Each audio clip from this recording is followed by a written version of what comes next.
Well, I guess we're here. Hi, everyone. Welcome to Friday to Fertile Soil.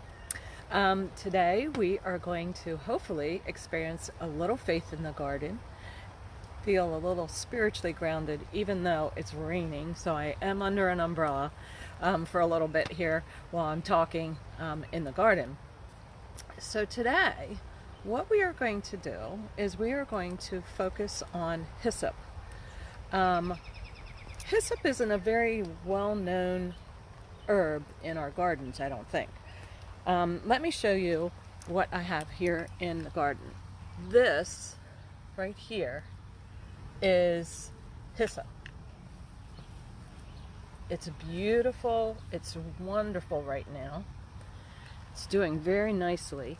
And here is another hyssop. This one is called anise hyssop. Now, I think you can see that they both look very different, although I have them planted next to each other. I do want to talk a little bit about how they grow in your garden. The wonderful thing about having hyssop in the garden is it draws in tons of bees when they come into flower. They do like to grow in the sun, very sunny spot. They don't like to have too much water, so they like well-drained soil. They don't need a whole lot of fertilizer.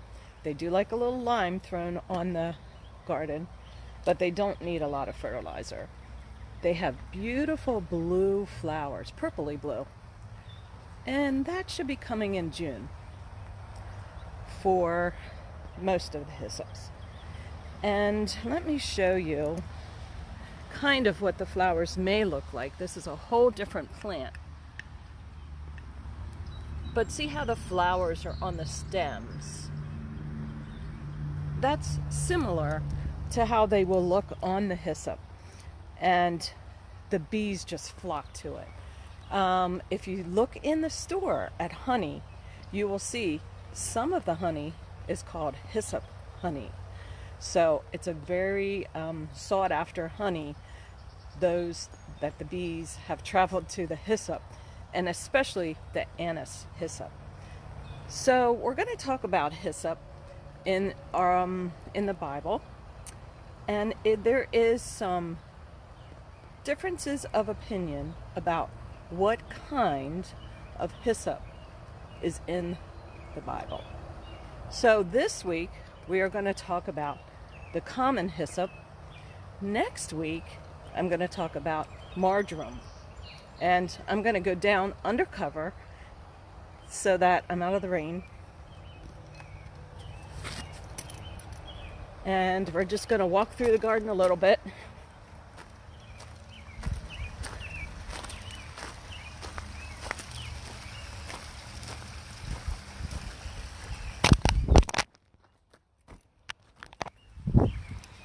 Hey, you got a view of the stones. My phone fell.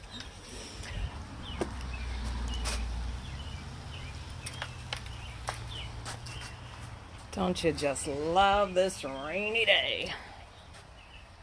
So now I am on my back porch, out of the rain. Hi, Kathy. So here we are, talking about hyssop, under the cover, out of the stupid rain. Seems like every Friday, for some reason, we've got rain. Hyssop is mentioned in the Bible a lot of times. If you just Google it, hyssop in the Bible, you'll find a lot. Much has been written about the biblical references to hyssop. And much of the conversation is around the debate whether or not it's the common hyssop or if it's the hyssop that comes from Palestine, or if it's the marjoram. There's 3 different kinds that it's referenced to, and it's all because of the translation of Greek and Hebrew, because plants are categorized.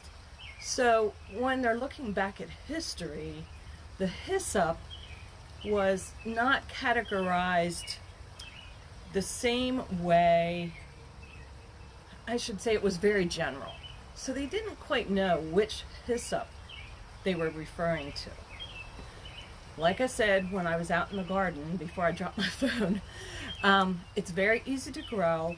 It can be grown kind of like a hedge if you want to. So it really is pretty, but it doesn't get real tall.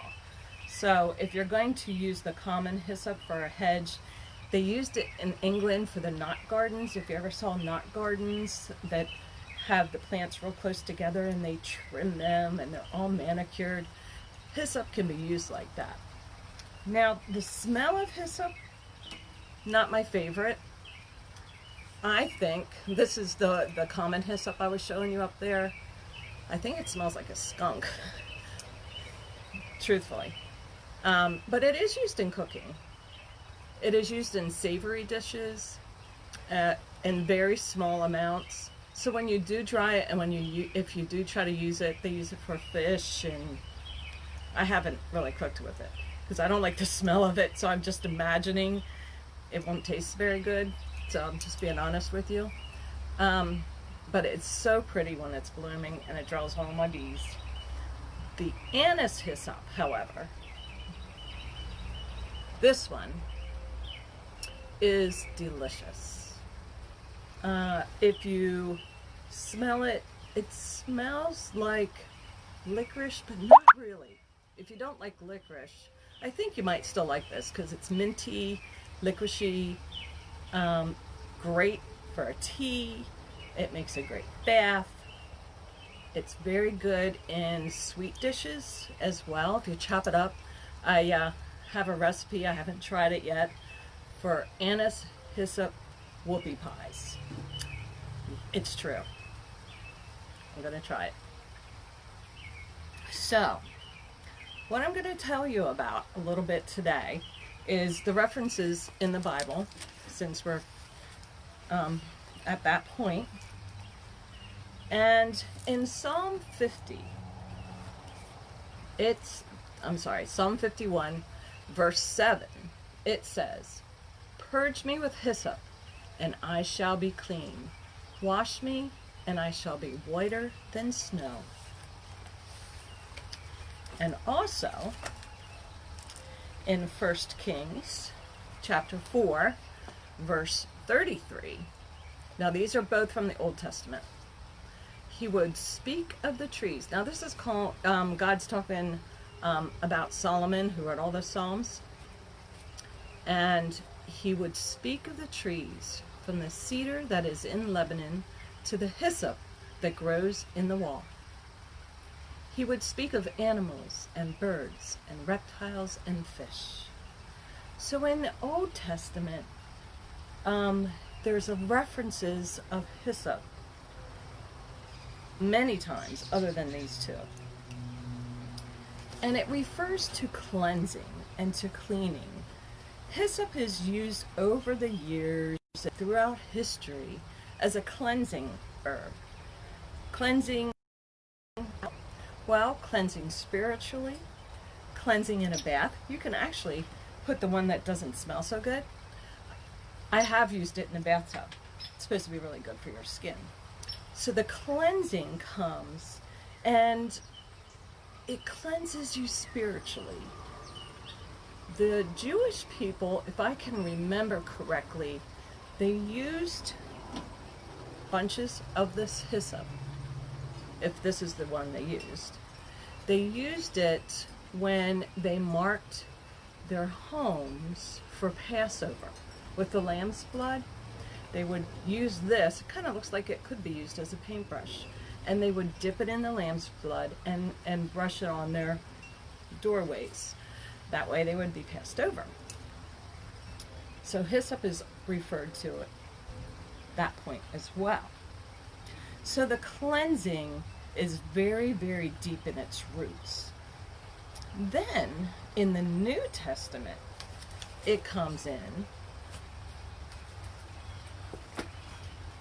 at a sad time, but it comes in while Jesus is hanging on the cross and he's very thirsty.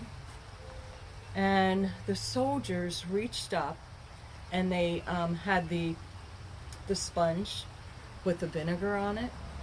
Well, the stem that they used, it is said, the stem was a stem of hyssop. Now, let's look at this hyssop. It really, the stems might get a little stiffer, but this doesn't really get long enough, I don't think, to be able to reach high or to even hold a sponge on it. Even if you turn it this way where it's stiffer, I'm pretty sure it wouldn't work. There's another hyssop that is, I'm going to show you a picture of it. I can't find a whole lot of information about it. Hyssop sorghum. See how that looks? Back in Palestine, 3,000 years ago, when this grew, it was grown as a grain. And the grain, as you can kind of see there, see that stem? It would grow to about 6 foot long. So it is believed that this is the hyssop that they're referring to in the New Testament that was used to put the sponge on the end to dip in the vinegar to give Jesus a drink on the cross. So it's funny how many times hyssop is mentioned in the Bible, but there's so many different varieties of it that we're not 100% sure. But I do believe that the hyssop from Palestine, the one that looks like the grain, they would make breads and things out of it. That's the one that was more than likely used, not this kind. So while we're talking about hyssop a little bit, I'm going to tell you some of the medical properties of it. Hyssop is used as an expectorant, and it is used for colds, sore throats, coughs. It's good for your chest. It is like a camphor smell to it a little bit. So when you smell things like that, and I told you it smells like I think it smells like a skunk, you can actually breathe in and feel it like having a Vicks vapor rub or something. So you can almost feel that property in it when you do smell it. It's really good for that. Drinking it in the tea form is a very popular way to use it. You can get hyssop essential oil as well and learn how to use that. Back in Bible times, because it was a cleansing herb, they actually used it for lepers to cleanse them and help heal that skin. It was also thought back that it helped reduce instances of the plague. So it has antiviral and antibacterial properties. And as I was looking things up, they're actually looking into it helping with cancer, a cancer cure. And that's going on right now. It's brand new, and they are looking into something in the hyssop that is used as a cure for cancer. So let's keep our fingers crossed that that's going to come true. That would be awesome. Let's see here. Again, the folklore about it is all about a cleansing herb and to ward off evil. So if you want to keep evil out of your house, hang up a bunch of hyssop, let it dry, and hang it by your front door. Maybe that'll keep all the evil witches and stuff away from your house. Let's see here. It also helps with itching skin. So if you make a wash or if you take a bath with it, I took a bath with it a couple years ago when I was all itchy with a bunch of mosquito bites. I thought it helped. It is also digestion.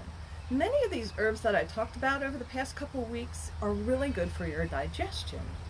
This is also considered one of the bitter herbs in the Bible, and it is pretty bitter. So most herbs that have a bitter quality to them, they are good for when you eat, and it helps get that food in there and stimulates your blood and gets things going along. Let's see if I can find any other information that I might be forgetting to tell you. Let's see. I told you about the debate on all the different kinds. It was used in the sprinkling of water for purification, and sometimes it was used in baptisms. Very, very easy. Keep it trimmed when you're in your garden, because it gets tall and leggy and falls over. So if you keep it trimmed, it stays really nice, kind of like that hedge I'm telling you about. Antibacterial, it's good for your respiratory, it's very calming on your nerves, and my favorite thing, it's another one that helps with wrinkles. So all these herbs help with wrinkles. I need to just put them all on my face. I did tell you about the folklore, and to keep it, it's an herb that we have in our garden that you don't even notice. A lot of herbs in my garden. My garden's not very colorful. It's a lot of green, which is my favorite color. But I plant the herbs because I use them more for their use than I do for their color. But hyssop is the one that has some purple flowers on it. The bees come. It's wonderful. I love it. Now, I hope you enjoyed hearing a little bit about hyssop. Maybe you don't ever hear of it before. But next week, there's another herb that's thought to be hyssop, and that is marjoram, the marjoram oregano family. That's going to be fun. We're going to talk about that. That's super delicious. So I can't wait to do that one. Now, Sunday, I have to put a plug in for Mother's Day. Sunday is Mother's Day. So I'm going to read a Mother's Day prayer. Hopefully I won't get too emotional, because I miss my mom and I miss all my mom friends. But I'm going to do a Mother's Day prayer for you. Here in this moment, Lord, in the flurry of the day, let's pause and pray. I lift up your majesty and my mom, Maddie, all my children who are moms, Monica, Liz, Jessie, Brittany, my sister Jennifer, my sisters-in-law, Cindy and Melissa, and all my friends who are watching that are moms. I love you all. Please grant them the grace they need most today. Give me patience in the chaos of life. Grant me the prudence and wisdom necessary to balance the demands of home and heart and work. Keep me tethered, not to task or money, but to faith, hope, and love. Help me to remember the greatest of these is love. Amen. I hope everybody has a great day, great Mother's Day. Dance in the raindrops. Thank you. Hope to see you next week. Bye.